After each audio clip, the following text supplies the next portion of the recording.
Everyone's Bill, and I'm impressed again. A really nice victory over the Carolina Hurricanes. Here's my thoughts.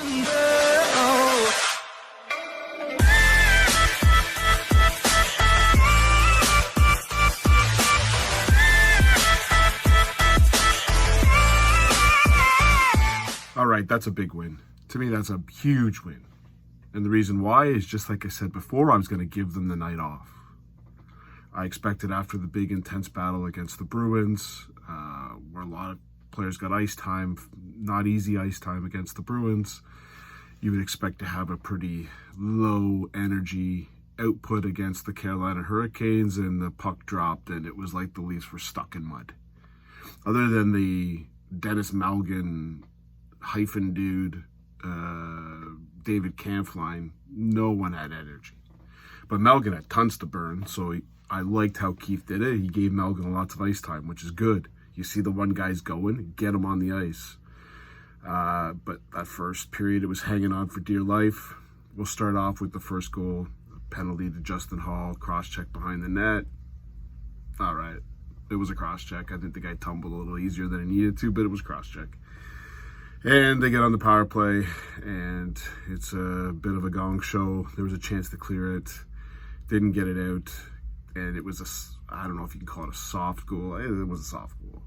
It was Burns tried to one-time it, or tried to pass for a one-timer, banked off the boards, and then Stefan Nissan put it in off of Shalgren. Tough goal, but, you know, okay. We don't have goalies. We're now down to, what did we sign, some Pertuzzi or some guy who played in Belleville the night before.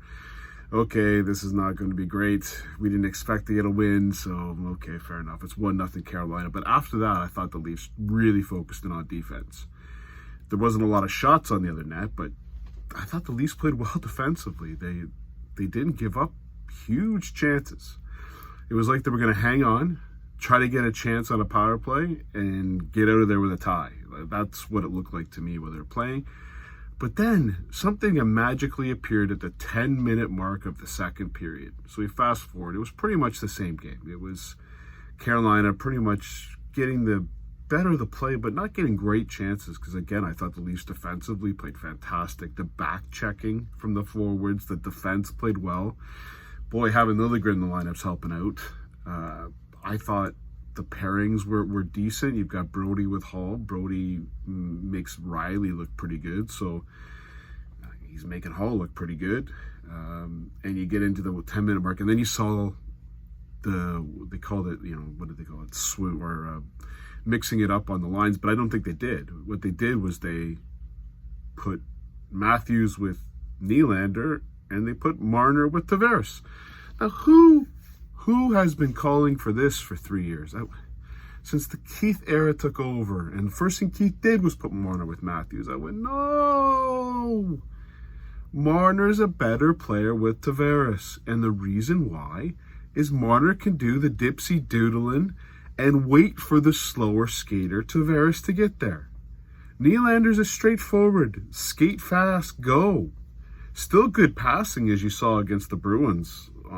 He still has the passing, and he scored a weird goal tonight with his speed and skill. He's more of a straightforward guy. Playing him with Matthews, who can skate, makes sense. I don't like Kerfoot on that line. I think Kerfoot blew a whole bunch of opportunities for the Leafs tonight. Matthews set him up with a wide open net, for goodness sakes, after they made the switch. But I like Matthews with Nylander. I like Marner with Tavares, and that paid off later on. In the third period, but at the end of the second period, the Leafs started pouring it on. The line switch got to their feet, and they started going. And then you've got a really great shift by the third line, out to Yancroc, boom, it's 1-1. You're sitting there going, how in the world, 1-1 tie?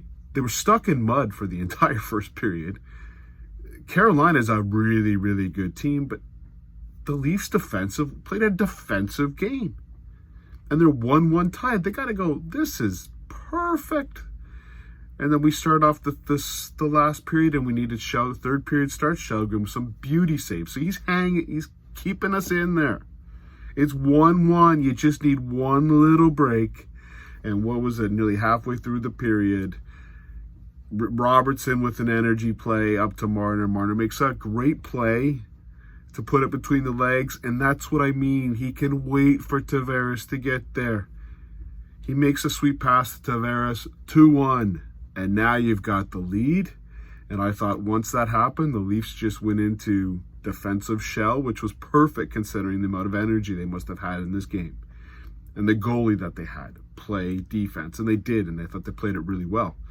There were a couple penalties, but able to survive it. And then you've got the worst shift of that period was the Matthews line. Got stuck on the ice for a couple minutes, and Carolina poured it on. But then, I don't know. I'm still waiting to see how that Nylander goal went in, if someone could let me know. But, Nylander could have easily just dumped it down the ice and got the line change. But no, he said, I think I've got a little bit of speed and a little bit of energy to beat this defenseman. And he put it past them. I don't know if he shot the puck in, but that's classic Freddie Anderson. Giving up a soft goal. I've never seen that before from Freddie Anderson.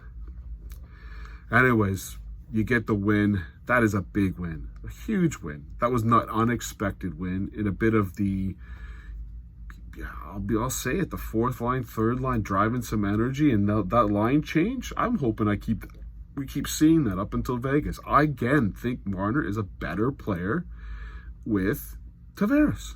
I just do. And just I think, again, kudos to the team, kudos to Shelgren. I don't know how long Samsonov's out. I guess we'll find out today. Murray's might be back, but I don't see how you can run with Shelgren as I don't think he's a bad backup, I'll be honest, but hey, he battled. He battled against the Bruins. He battled against Carolina. I'm not going to sit here and yip about him. Fair enough. He's going to probably have to play Tuesday.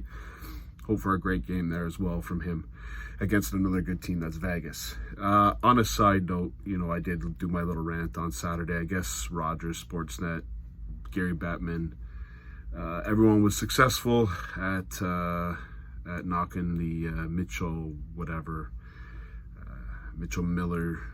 Apparently his contract was terminated, so good on you, everyone. You canceled a 20-year-old for bullying when he was 14. That's fantastic. Well done to everyone involved in that. I'm sure everyone should be proud of themselves. Again, I'm totally against bullying, but I'd like to think when you're 14, you shouldn't bully. I don't doubt that, but is that a fatal flaw that's going to last with you for the rest of your life? I guess for Mitchell Miller, his hockey career is over for that. I shouldn't be laughing, right? However, I've heard a lot. I don't know Mitchell Miller. I don't know what happened. So I'm going to keep my mouth out of it. And I don't think that anyone that was chirping on Rogers Sports that knew anything about it. But at the end of the day, contract denied. He can't make any money. So I guess you're successful. Cheers.